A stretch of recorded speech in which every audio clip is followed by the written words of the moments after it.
It started with a simple question. What does the Windows 11 support landscape look like? I thought it was a non-story, and it took me down quite a path. This is a bonus episode of The Business of Tech.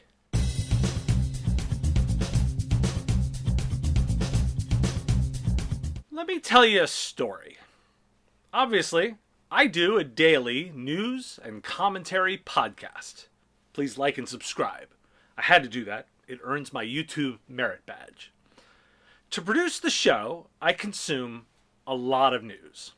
Behind the scenes is a collection of newsletters and RSS feeds that pull together tons of sources to boil things down to things IT service providers should care about. Far more stories get read than ever make it on the show. When iOS 15 came out, I noted a couple of press releases touting support for the OS as a day zero launch. I made a note to myself to keep that one in the file, but more importantly to check on Tuesday, October 5th, when Windows 11 came out, for the press releases of support. Giving you some insight into my thinking, I actually expected nothing to come of it from a story perspective. I expected to be greeted by a flurry of "we support Windows 11" press releases, and it be a non-story for me. So when Tuesday, October 5th hit, and my inbox was not covered in a flurry of press releases, I was actually surprised. I figured it actually had to be me missing it, just totally missing the story. I mean, I'm just one guy, so I assumed it was me. I went to Google. Turns out it wasn't just me missing it. I really couldn't find the press releases I was looking for. I found an announcement from VMware and one from ManageEngine and a couple of others, but I was actually expecting ones from companies like the MSP Big Four, Datto, Enable, Kaseya, ConnectWise, and the other providers, Syncro, Ninja, Atera, the companies who do infrastructure management.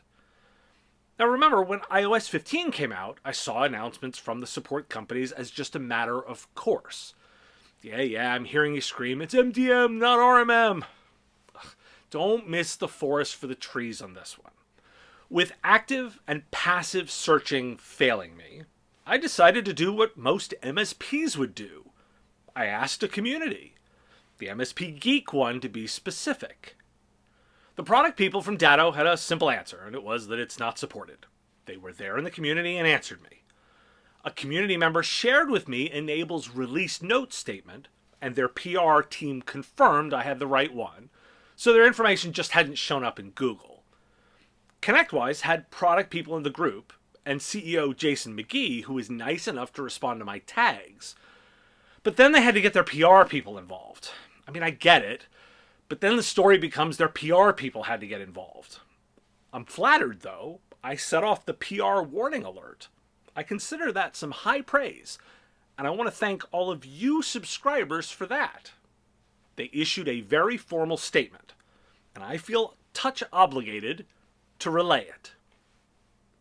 ConnectWise is committed to serving our partners' needs, and supporting new operating systems is a key aspect of that.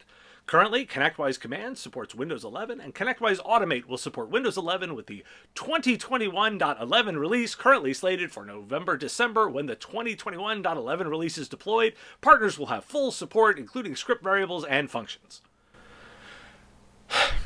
Now, one community member directed me to the sentiment over on Reddit from MSPs themselves. You totally need to do one of your controversial thought pieces about Luddite MSPs while you're at it. Man, were they losing their minds in Reddit threads this week with wild proclamations of never supporting Windows 11. Of course, these are probably the same folks who only went to 10 when 7 ended and are being dragged kicking and screaming to Cloud First and WFA. Well, with a pitch like that, I had to go look at the comments. The comments, well, they were something else. And there were a lot of them. I have to fill some time to put the graphics up. And this was just a sampling. So Isaac, you asked for a thought piece. Well, you're in the middle of it. I'm actually pretty disheartened to hear a group of technology companies seemingly down on new technology.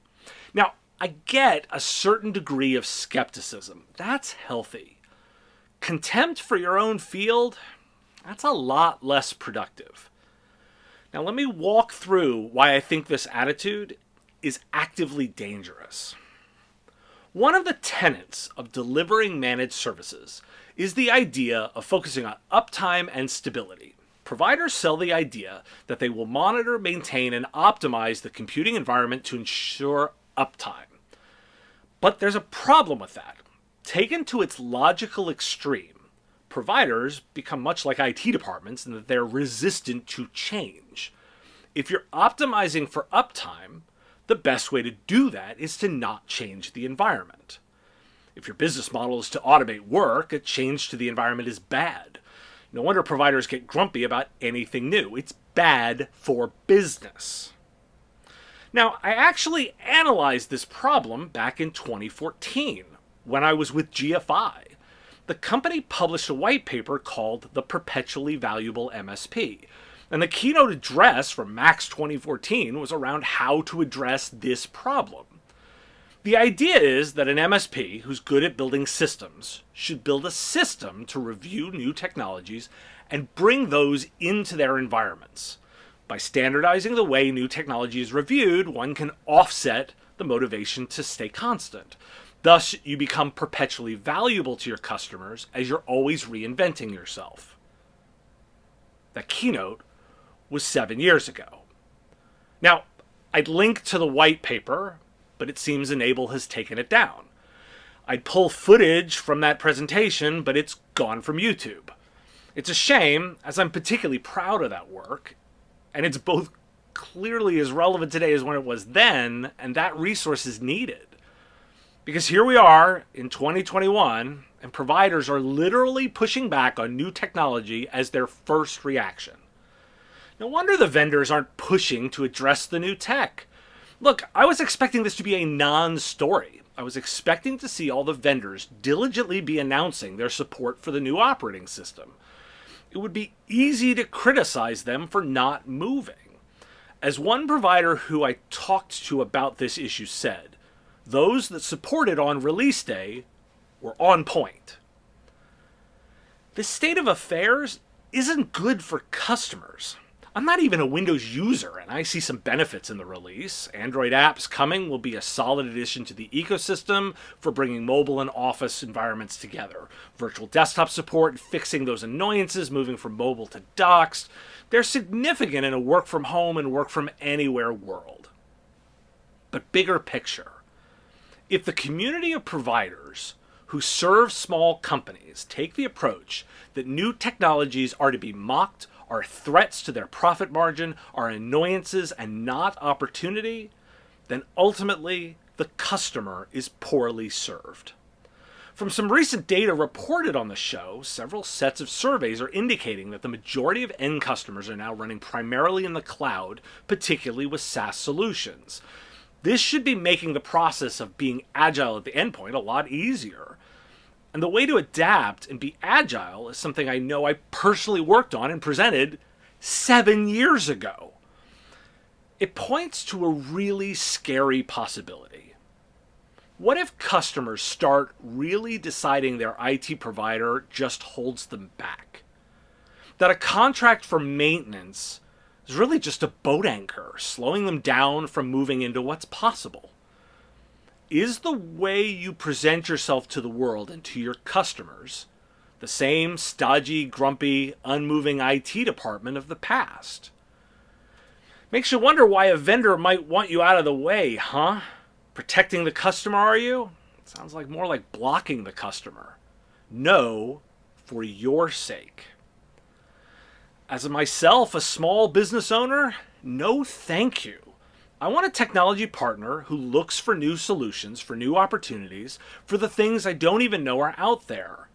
Not the one that says, deny, deny, deny. Who says, no planning at all, at the last possible minute. Who views progress as undue stress. Who digs in come hell or high water. Maybe take a minute, stop, And think about why you got into technology in the first place. Because this field is all about change, and delivering on that promise is the upside. Not incorporating new technology, new services, and new approaches into your business will make you irrelevant. And just like 7 years ago, the goal is to be perpetually valuable. It's worth revisiting.